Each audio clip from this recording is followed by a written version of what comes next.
ఎంత ధైర్యం ఉంటే నా కళ్ళ ముందే నా భార్య మీద చేయి వేస్తావు? నా కళ్ళ ముందే మరీ ఇలా ఓవర్గా రెచ్చిపోతున్నావు? హే, తానే ఏమనట్లేదు, నీకేంట్రా ప్రాబ్లం?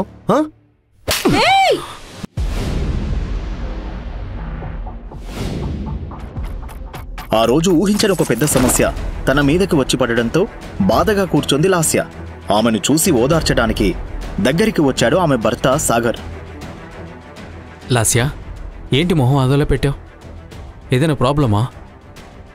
చెప్పు, నేనున్నానుగా, చూసుకుంటా. నేను పెట్టుబడి పెట్టిన కంపెనీ పూర్తిగా నష్టపోయింది. రేపటిలోగా 50 కోట్లు చెల్లించాలి, లేకపోతే ఈ ఇల్లు కంపెనీ ఏది మిగలదు. 50 crores కదా, దానికి ఇంతలా ఫీల్ అయిపోతున్నావా? 50 crores కదానా? ఏం మాట్లాడుతున్నావు సాగర్? తెలియకుండా మాట్లాడతావు. దయచేసి నువ్వు ఇక్కడ నుండి వెళ్ళు. వెళ్ళమని చెప్పానా?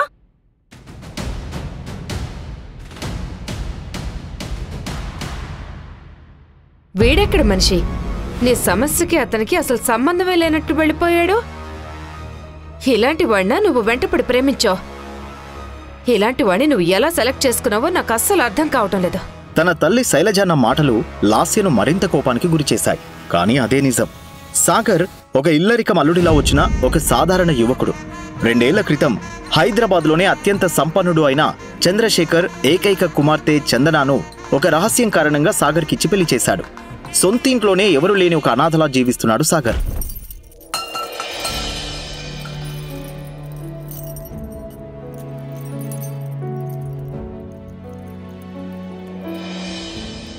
బీదవాడైన సాగర్ శైలజ కళ్ళల్లో ఎప్పుడూ ఒక చీడ పురుగులానే కనిపించాడు. వివాహం జరిగిన నాటి నుంచే సాగర్ ఆ ఇంటిలో పనోడిలా మారిపోయాడు. ఇప్పటికే 2 ఏళ్లు గడిచినా వారిద్దరికీ పిల్లలు పుట్టకపోవడంతో శైలజ వారిని విడదీయాలని కుట్ర పనడం ప్రారంభించింది. సాగర్తో విడాకులు తీసుకోవాలని ఒత్తిడి చేసిందామె. కానీ లాస్య సాగర్ పైన ఉన్న ప్రేమ వల్ల అలా చేయడానికి ఒప్పుకోలేదు. ఇదొక వైపు ఇలా కొనసాగుతుండగా మరోవైపు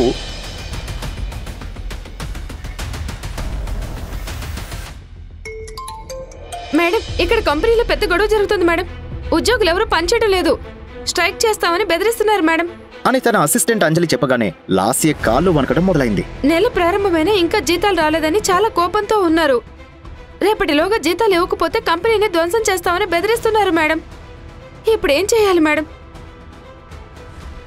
హలో మేడం, వినిపిస్తుందా? హా అంజలి, వాళ్ళ డబ్బు ఎక్కడికి పోదు. రేపట్లోగా అందరి జీతాలు అందుతాయని చెప్పు. తనకు తెలిసిన అందరినీ డబ్బు కోసం అడిగినా ఎవరూ సహాయం చేయడానికి ముందుకు రాకపోవడం తీవ్ర ఆందోళనకు లోనైంది లాస్య.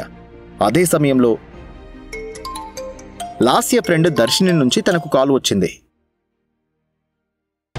హే లాస్య, నేను జరిగిందంతా విన్నాను. నువ్వు అస్సలు టెన్షన్ పడకు. You know my friend Rana, right? ఇప్పుడు తను బిజినెస్లో మంచి పొజిషన్లో ఉన్నాడు. నేను అతనితో మాట్లాడతాను. ఐఎమ్ వెరీ ష్యూర్ అతను తప్పకుండా నీకు సాయం చేస్తాడు. నిజంగా అంటున్నావా? చాలా థ్యాంక్స్. నేనెంత టెన్షన్ పడ్డానో తెలుసా? Now I feel so relieved. Thank you so much అని దర్శిని చెప్పింది విన్న లాస్యకు ఒక్కసారిగా ఊరట లభించింది. అదే సమయంలో తన గదికి వెళ్లిన సాగర్ రహస్యంగా ఒక నంబరుకు కాల్ చేశాడు. నేను చెప్పింది జాగ్రత్తగా వినా. నా వైఫ్ కంపెనీలో ఇన్వెస్ట్ చేసిన వాళ్ళ లిస్ట్ రెడీ చేయి. వాళ్ళకి ఇవ్వాల్సిన అమౌంట్, ఇంకా ఆ కంపెనీ ఎంప్లాయీస్ శాలరీ మొత్తం వెంటనే సెటిల్ అయిపోవాలి. ఇంకో ముఖ్యమైన విషయం, దీని వెనుక నేనున్నాను అన్న సంగతి నా వైఫ్కి అస్సలు ఎప్పటికీ తెలియకూడదు, ఓకే? అని చెప్పి కాల్ను కట్ చేశాడు సాగర్. ఆ రాత్రి లాస్య తన రూంలో పడుకుని ఉంది. అప్పుడే దర్శిని నుంచి లాస్యకు ఫోన్ వచ్చింది. హలో, ఏమైంది దర్శిని? రాణాతో మాట్లాడావా? ఏమన్నాడు? ఇస్తానన్నాడా? Hey wait wait wait wait just relax Lasya.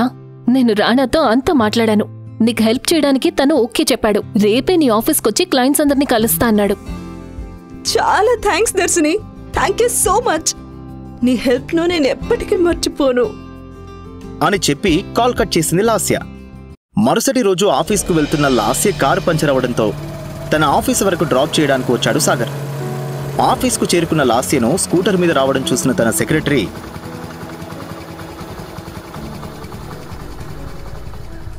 ఏంటి మ్యామ్ ఈ బండి మీద వచ్చారు? మీ కార్ ఏమైంది? మధ్యలో పంక్చర్ అయింది. సరే అది వదిలే. రాణా ఇంకా రాలేదా? వచ్చే టైం అయింది మ్యామ్, వచ్చేస్తూ ఉంటారు. అప్పుడే ఆ ఆఫీస్ ఎదురుగా ఒక లగ్జరీ కారు వేగంగా వచ్చాగింది. ఆ కారులో నుండి టిప్ టాప్ గా రెడీ అయి కిందకి దిగాడు రానా.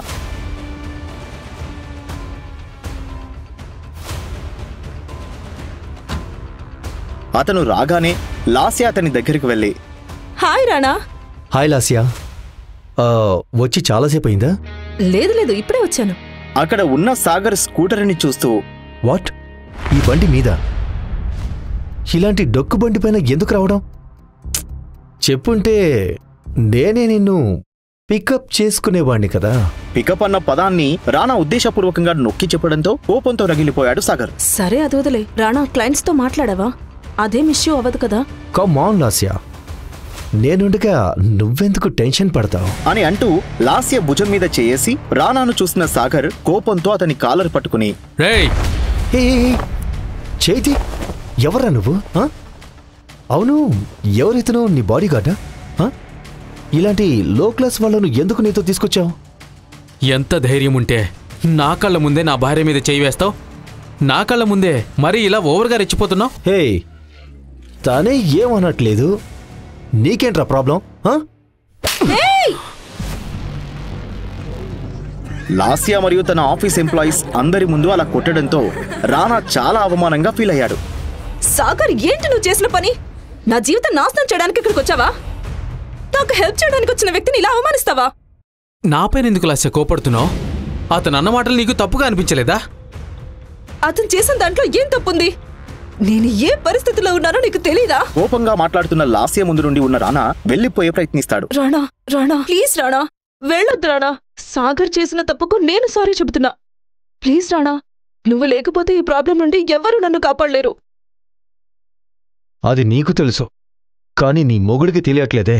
అందరి ముందు నన్ను కొట్టి అవమానించినందుకు అతనే నా కాళ్ళ మీద పడి సారీ చెప్పమను.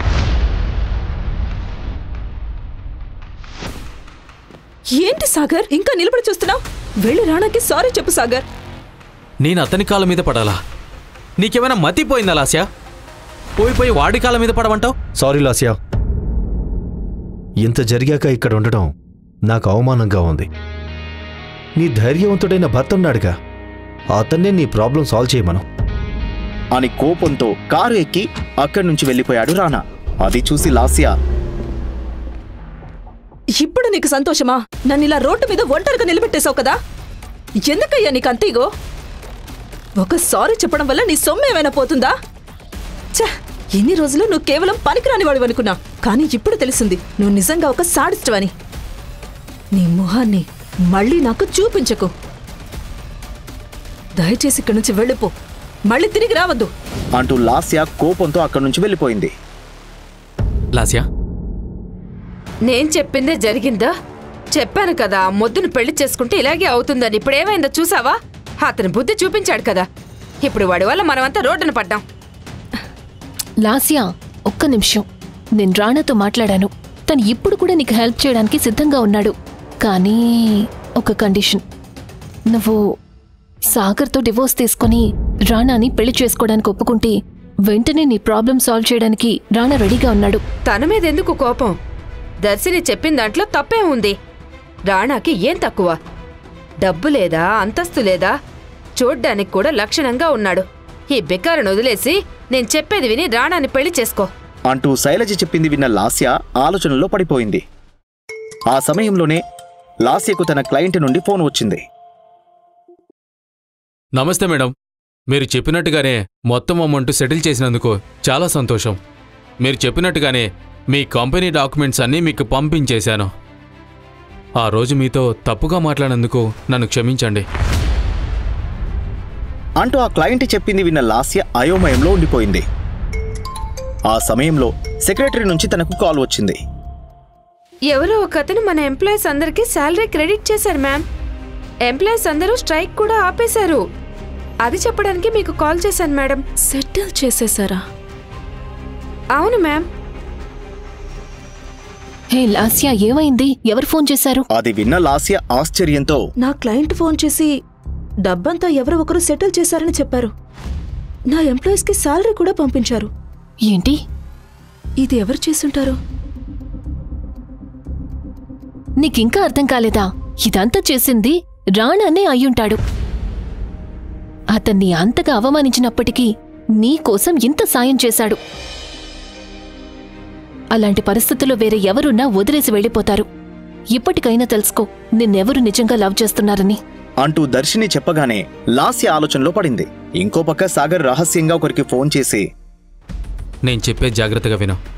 రేపు ఏ చిన్న పొరపాటు జరగకూడదు. నేను చెప్పినవన్నీ రెడీ చేశారా లేదని మరీ క్లాస్ తీసుకోండి. ప్రపంచంలో ఎవ్వరు ఇలాంటి సర్ప్రైజ్ చేసి ఉండకూడదు.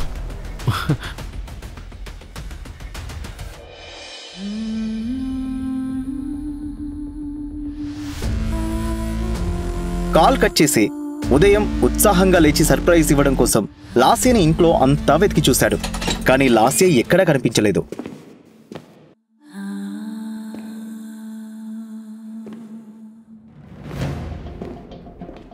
తన మొబైల్ తీసుకుని ఆమె నెంబర్కు కాల్ చేసి చూశాడు సాగర్. కానీ రెస్పాన్స్ లేదు.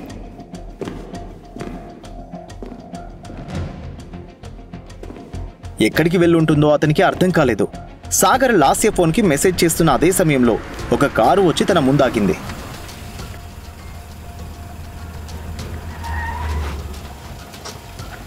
అందులో నుండి లాస్య, శైలజ, దర్శిని దిగారు. వారిని చూసిన సాగర్కి అయోమయంగా,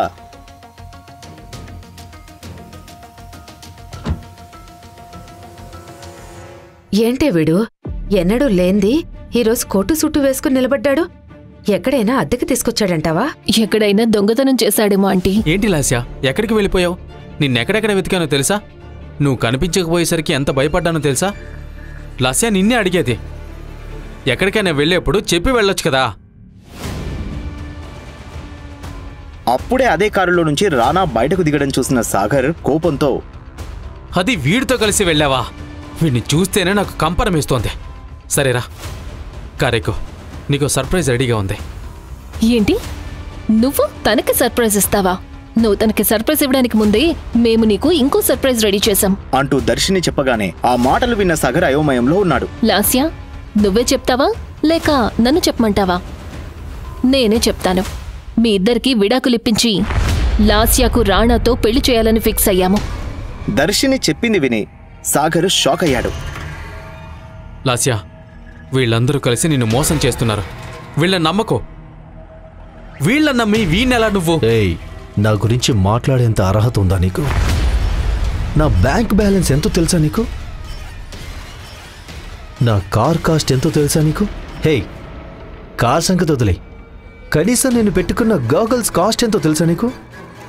నువ్వు నెల మొత్తం పని చేసినా నేను పెట్టుకున్న ఈ గాగల్స్ కొనలేవు.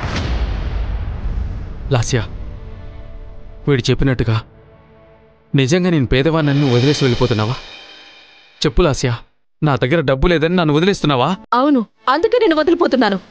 నా పరిస్థితి ఏంటో తెలిసి కూడా అర్థం చేసుకోకుండా నన్ను ఇబ్బంది పెట్టిన నీకన్నా తనని ఎంత అవమానించినా నా నుండి ఏమీ ఆశించకుండా నాకు సహాయం చేసిన రాణానే ఎంతో బెటర్. నా దృష్టిలో నువ్వు రాణా కాలి గోటికి కూడా సరిపోవు అంటూ లాస్య కోపంగా అరిచింది. ఆ మాటలు విన్న సాగర్ షాక్లో నిలబడిపోయాడు. ఆ సమయంలోనే లాస్య తల్లి శైలజ, ఇదిగో డివోర్స్ పేపర్స్. నా కూతురు సంతకం పెట్టేసింది, నువ్వు కూడా సంతకం చేసి ఇంటి నుండి దయచేయి అంటూ శైలజ చెప్పగానే అది విని లాస్యను వేదనతో చూస్తాడు సాగర్. ఇదే లాస్య నిర్ణయం అని తెలుసుకున్న సాగర్ బాధగా విడాకుల పత్రంపై సంతకం పెట్టడానికి సిద్ధమవుతాడు.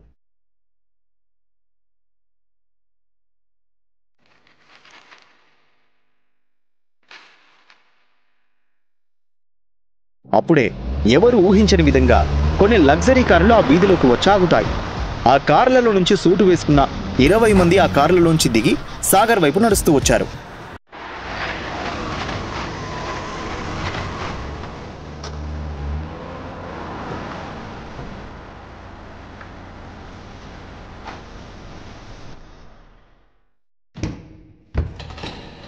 ఆ సమయంలో రోల్స్ రాయ్స్ కారు నుంచి దిగిన ఒక అందమైన అమ్మాయి ఓ బాక్స్ను ఓపెన్ చేసి దానిలో 20 కోట్ల విలువైన సాలిటేర్ డైమండ్ నెక్లెస్ ఉండడం చూసి అందరూ షాక్ అయ్యారు.